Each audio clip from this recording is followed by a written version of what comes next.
Hey everyone, so we're back with part two of the podcast interview. If you haven't seen part one, I highly recommend it. I'll link it down below in the description. I'm also going to be working on this portrait, which is acrylic on paper, and this is in real time, so I'm not really speeding this one up. Without further ado, let's get started.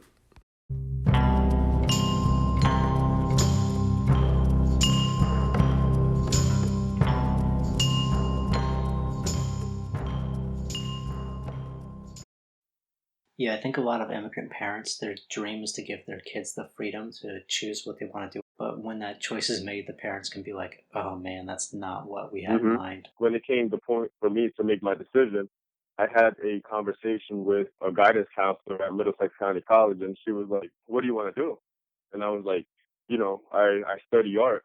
And she was like, "Oh, really? Let me see what you do." And I showed her what I did at the time, and she was like, "Wow, these are incredible. These are amazing. So you're gonna pursue art?" And I was like, I don't know. I'm thinking about having it as my plan B. My plan A is to do something more practical because I might not make it as an artist. And she was like, "Why wouldn't you make it? Aren't you good?" And I was like, "Yeah, I am good." She was basically saying, if you have a plan B, it's going to distract you from your plan A.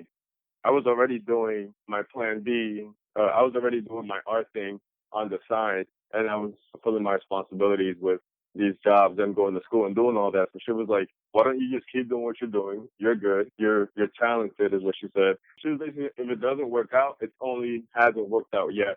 But if you keep working on it, there's a possibility that it still work out. But if you don't focus on it, then you're decreasing your possibilities so much more. And yeah, I was super grateful to have that conversation with her. So when I made up my mind, I was super stubborn. When I came back to my parents, I was like, "Yeah, I'm actually gonna give it a shot." I ended up applying to schools, and I like the best schools that I could think of, and I got into them. And they offered me enough scholarship to be able to attend. So I ended up going to SAIC in Chicago, and that's when we were talking about having that space to really think about what you've been through. It seemed like a whole bunch of privileged kids complaining about basically nothing when I felt like I had things to complain about, but I wasn't complaining at all. I was just like, okay, let's get this done, let's get this done. But that's just something that you learn through life, that is how you should be. Like it was thought. The whole point of this whole immigration topic is like you're supposed to be able to provide a good life for you. We're sacrificing. You're supposed to have a better life. Your children are supposed to have a better life than you. So it was kind of that kind of mindset that I went into it with. But surely I started thinking about my experiences and what I've been through and the things that I had always been thinking about but never got to express to anyone, which is like what happened to me in my childhood, the topics of investigating race, which is something that I never investigated or that I was extremely reluctant to, even though I thought about it all the time. So that's kind of how the trajectory was for me as an artist. That's when I really started thinking about these topics. Were you deliberately making paintings about your family to learn more about yourself, or did you just start painting them without that thought? And then, these thoughts of self reflection started coming to you as a I result. think that process came with time. I mean, not too much time, 4 years, 5 years, since I first transferred into SAIC. But yeah, pretty soon after, I just started making these paintings that I felt like needed to be made. Like I still painted my family, but it wasn't anything strategically. It wasn't something intentional. I was just using the resources I had around me. And yeah, I worked with a lot of my friends. I would have an idea and put my friends or my family, just the people around me, in those poses. And it kind of evolved to me working with my family, and I started asking myself why. And then I started being very intentional about it because there's a lot of technical things that I had to work out as well.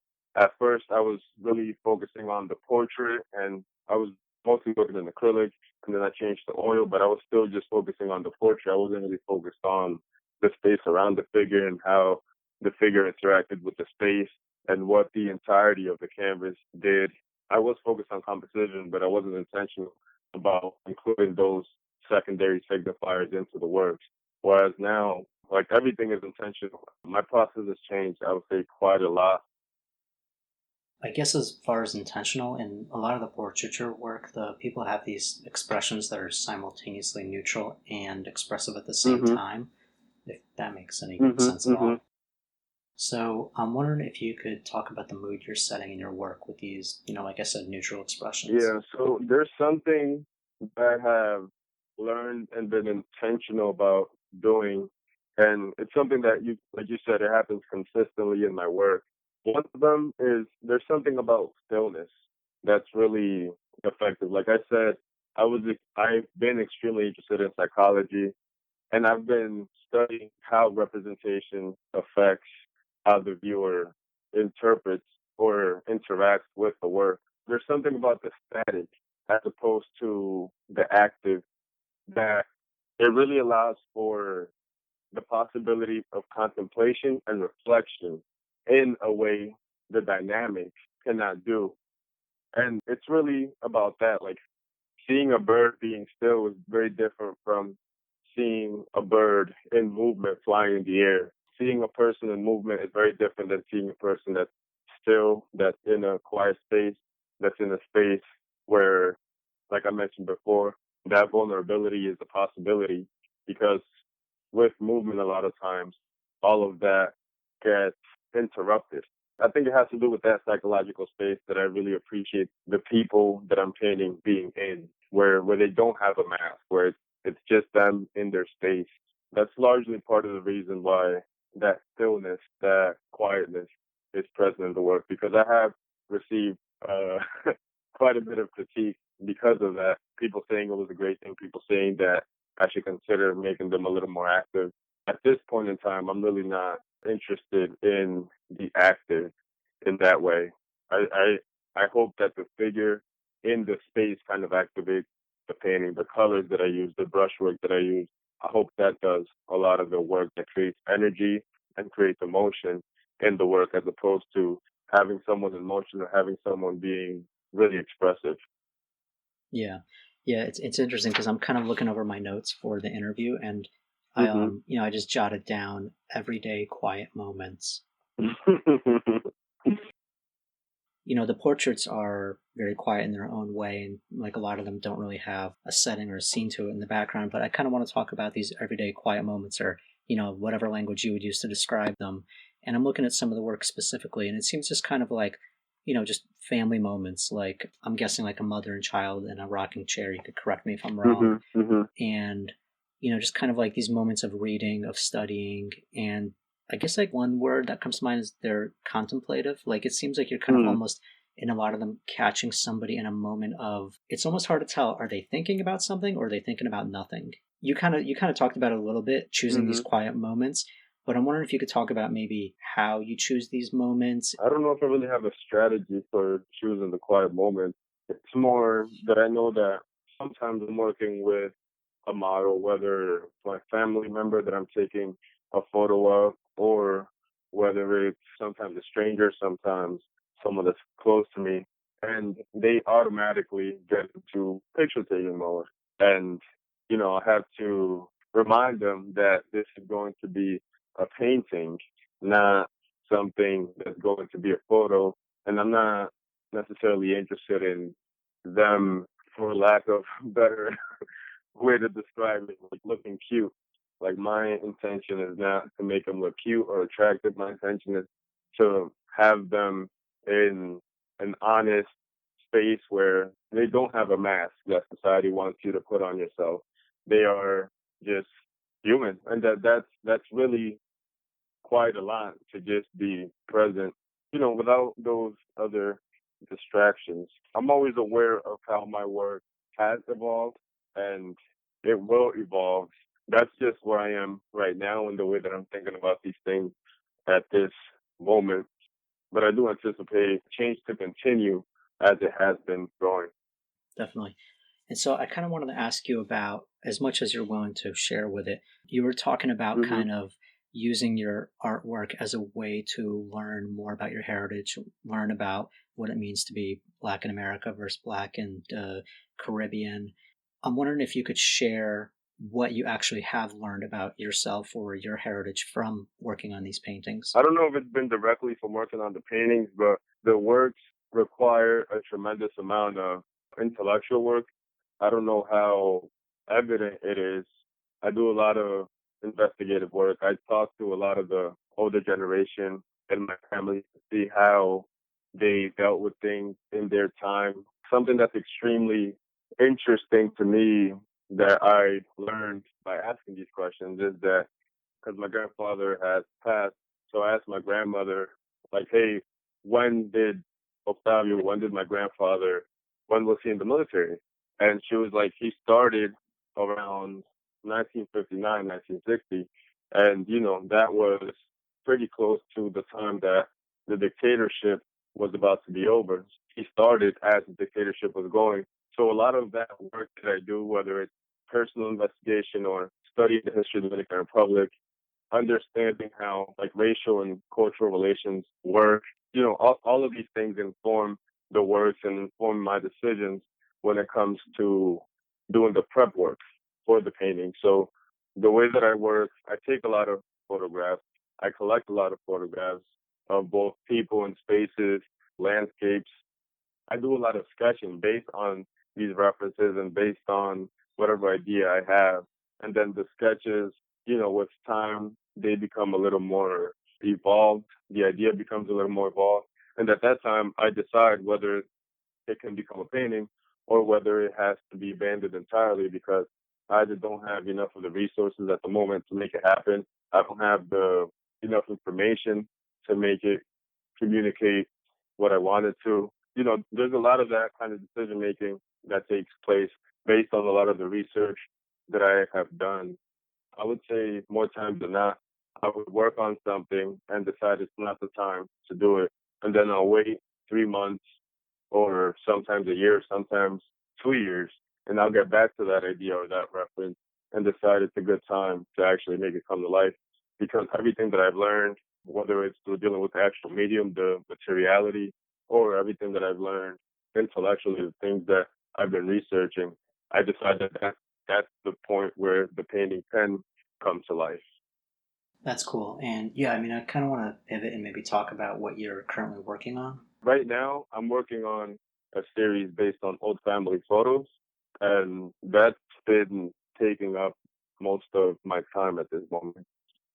This series came about through, I don't know, I think I made like 2 or 3 paintings, and I was noticing myself working from old family photos that I had access to that were mine or like that were in my parents' home that I had just found laying around. And I was like, okay, let me work off of these. And I did. I made like 2 or 3 paintings based off of them. And I was doing a lot of experimentational work too, like transferring them onto the paintings. And, I started thinking about, okay, maybe I need to explore this a little more. So I asked my grandmother, like, hey, do you have any old family photos that I could see or that I could use? And she was like, yeah, I got you. And then, some time passed, and like a week later, she came and brought me 2 bags of old family photos, and they were each like 15 to 20 pounds each, like per bag. And I was like, all right, I got a lot of work to do. So from that Yeah. selection, I gathered, like, it was, I don't know, like at least 1 or 2 or maybe more, 1,000 photos. So I spent some days looking through them, set some aside, and then I looked through them again and set some other aside. And I ended up setting aside about like 1 or 200 photos that I either liked aspects of it or that I felt communicated to me in one way or another. A lot of the work that I've been doing with that series is reimagining the old family photos, reviving them, including myself into them. Because, there's a lot of people that I do recognize. There's some people that I don't recognize. I'm in some of the photos as well, but they're like moments that I don't have in my memory. So, working with all these ideas and photos, like the ideas that I have been working with before the series, and then starting to look at these images, it kind of tied everything together. So right this moment, and I'm also working from a lot of the photos that I took myself. So it's like I'm letting go of a lot of the control because obviously I didn't take the photos. And at the same time, I'm trying to get that control back by doing a lot of collage work with the photos. And those are going to be some new works that hopefully will be exhibited this year if things open up. Yeah, I mean, hopefully things are safe and back to normal sooner than later. But it seems like, your work is going in new logical directions and, you're exploring and reimagining the past and also tying in new techniques aside from painting. So I'm wondering if we could actually pick maybe a couple paintings from your website to talk about specifically. Definitely. I would choose the future and its circumstances, and this is the painting of my little cousin and my niece and nephew. And they're all standing, they're all holding hands, and they're all first generation immigrants. That's really what I was thinking about in this painting. And the colors that I picked for the background, for the space around them, were red, white, and blue. Obviously the color of the flag of the U.S. and also the color of the Dominican flag as well. So yeah, I wanted to have them in this flag-like space. I wanted them to be standing, united, strong. The boys in the painting are shirtless, and the girl, my niece, she's wearing a shirt. And talking about gender roles as well, I was really investigating those aspects at the time, and it was important for me for the boys in the painting to not look like they're missing a shirt, to look like they're shirtless and they're fine being shirtless. It doesn't seem like they lack anything. It's just the way that they are, and they have dignity within that expression, within that stance, within that united stance that they have while they're holding hands. Yeah, and you could really see the dignity and strength in the family members displayed in the painting. You want to pick one from 2019 as well? The first one is called Si Dios Quiere, and this is one of the works that kind of introduced me to the series that I'm talking about of old family photos. This is based on an old family photo. I'm wearing a yellow shirt in the center. So this is basically a painting of my family sitting down on the couch, and each of the figures in the painting is painted differently. Some of them are painted more naturalistic. Some of them are painted in black and white. My sister's painted in like a red and purple, like a red and blue color, which, purple. My father's painted more naturalistic, and my mother, she's done with pencil, and my little sister, who's right next to me, yellow, and I'm in the yellow shirt, she's right next to me. She's done with ink, and my brother, he is the tallest figure, but he's also done in like a monochromatic color. Doesn't have too much saturation. This is one of the paintings that I felt got me into communicating more effectively what I was thinking about translating it into the painting. There we are. It's my immediate family, and there are these four frames in the painting. And the four frames kind of speak about these different ideas and the power of these different ideas. So there's one frame that has my grandparents from my dad's side. There's a frame underneath it, which is my grandfather when he was starting out, his military work in the Dominican Republic. There's Trujillo, who's the dictator right next to him. And on top of that, there's a biblical image. And all the images were found in my grandmother's home in the Dominican Republic. I took a photo of these photos, except for the one of Rafael Trujillo. I got that one online. And, I'm just describing what's happening in the painting. They're sitting on a striped couch, and there's a window behind my father, and the window is plantation. And it's sugarcane behind that window. And, thinking about immigration that happens in Haiti or in the Dominican Republic in relationship to Haitians in comparison to like when we think about immigrants and the narrative that's really big here in the U.S. is the Mexican immigration. So like the way that we kind of target specific groups, I don't know. It's something that's very complex. I don't think I'll get too deep into that, but that's kind of what I was thinking about. A lot of the really tough labor is like Haitians still working in the field. There's a lot of sugarcane fields, a lot of sugar comes from Dominican Republic, and there's a curtain being tied, and I don't know what that's called. It's called a rulo in Spanish. It's being tied in this like circular thing. The curtain is, and it's kind of a common theme. The window is a common window to have in the Dominican Republic, and it's the kind of window that my grandmother has. So yeah, there's all these elements that are working together that point at a certain conversation, a certain investigation about all these things that I just spoke about.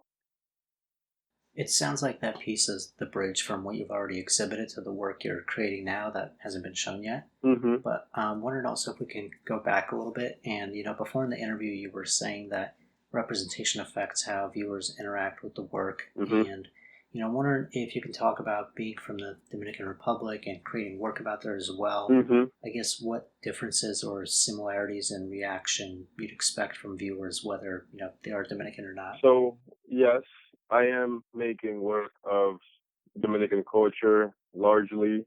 It's always a different response from different viewers. The thing about my work is like I'm not really claiming to be I'm claiming to be a Dominican voice, and that's a very specific claim. It's one voice within 10 million voices, and it's taking on the responsibility of investigating certain things. But a lot of that, I'm doing it for myself, and it's really a beautiful thing. And I'm really happy about how others have interacted with the work and like how other Dominican people have like their reactions to the work and how they interact with it. Because a lot of things to them are familiar, but a lot of these components are familiar to a lot of different people. I'll never forget this one experience. This is one of the works actually that's in my website in the 2017 column. It's called Perhaps in the Different Yesterday. I was in the art fair at SCIC at the School of Artists where I did my undergrad, and I had that painting behind me. This white lady came up and looked at my work, and she started to cry. And I was like what's going on? Like I was a little like it was extremely unexpected. But she stood in front, like she didn't even talk to me or anything.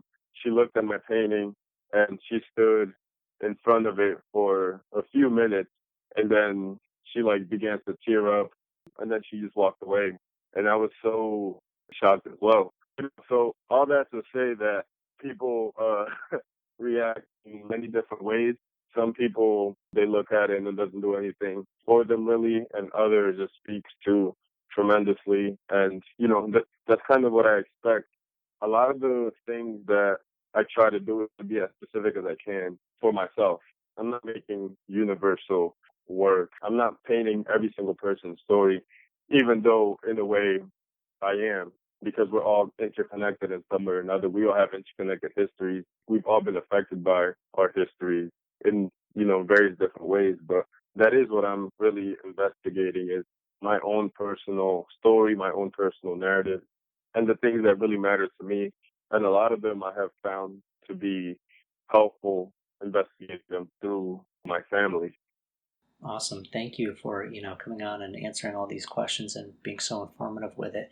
So I kind of want to wrap it up pretty soon, but I have a couple more questions that I'm going to end the interview with, and I think it's how I'm going to end all the interviews. So the first part is I'm wondering if you could give some advice from, something that you've picked up along the way that could be helpful to other artists or listeners out there.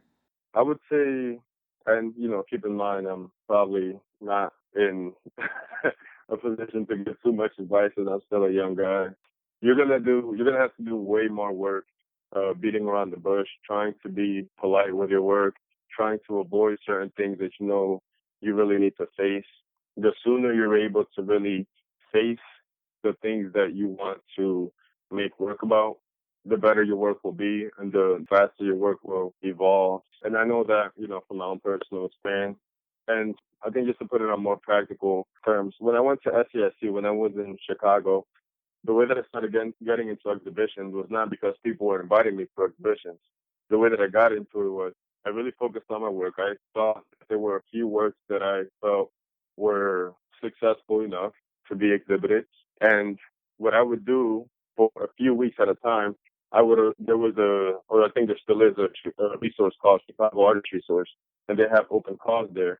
Every single day I would apply to 5 different opportunities, and that's 35 opportunities that you're applying to per week, and that's 70 every 2 weeks. That's a lot of things to be applying to, and surely one of them is bound to tell you yes, because it kind of becomes a numbers game. It started happening. 2 of them started saying yes, and then you get your work into some exhibitions, and then you keep applying, and then more say yes, and your work is evolving, and other people are seeing your work. So different curators and other people invite you to do another show, or they invite you to more opportunities. So it's like taking that first step, feeling like you're not going to wait for someone to invite you to something, making your own decision to go ahead and start today. I think that's super important, or else you're just going to be waiting forever, you know? I would say like what you're doing too, Maxim, is like, we're in this situation with coronavirus and it's really unfortunate, but a lot of what your work is like documenting artists and really giving artists that dignity. So you're not just gonna wait until this thing is over to be able to continue your work. You're starting a new platform to allow artists like to continue doing your work just in a different way. You're adjusting, you're taking action, even though there are unfortunate things that are happening to us. So yeah, those would be my two pieces of advice. Thank you. That's, very nice of you, and I really appreciate it. So, I kind of want to wrap it up with the last question here, though, and I want to flip it from good advice to bad advice. I'm wondering if you could share some advice that you've gotten that's bad and nobody should listen to. I had two pieces of advice that I felt were absolutely horrible and that people get told a lot. And the first one's going to go into the second one. That one that I think is the worst is like that things aren't simple. Things are extremely simple. For most things that, the average person wants to do, there's already been hundreds of people, or thousands of people, millions of people that have already done it. I'm not saying things are easy, but things are simple. And, if you want to do something, it's like you can overcomplicate things. You can say that you're a perfectionist. You can try to wait until you're ready. But a lot of the times when I hear things like that, it's more about creating excuses. I think that's the biggest lie that I've ever been told, that things just aren't that simple. You find out that, oh, yes, things are actually simple. They may not be easy, but they are pretty simple to do them. And if you're expecting anything to be easy, then it's probably not a worthy goal. And then the other piece of advice pertains specifically with like the technicality of painting, and it's that oil painting is complicated. That oil painting is not simple as opposed to like acrylic or you're working with graphite, and that you need specific facilities. And I don't know, I may be wrong, but I really don't think I am. Oil paints in themselves are not really harmful at all, and neither is most mediums. But when it comes to the solvent, things get a little complicated, and you do need ventilation. The way that I work from my apartment, and I have been working from my apartment specifically because of the coronavirus. So I don't have a ventilation issue at all. It's not even entirely necessary for me to have my windows open. I only work with paints, and I work with medium, with like linseed oil or stand oil. Just different oils that go with your oil paint, and there isn't an issue at all. And I just clean my brushes, either open up some Gamsol and I clean my brushes with that, but I only do that like once or twice a week for like 5 minutes where I'm cleaning my brushes with that like toxic chemical. Or I just use like soap and water and clean my brushes that way.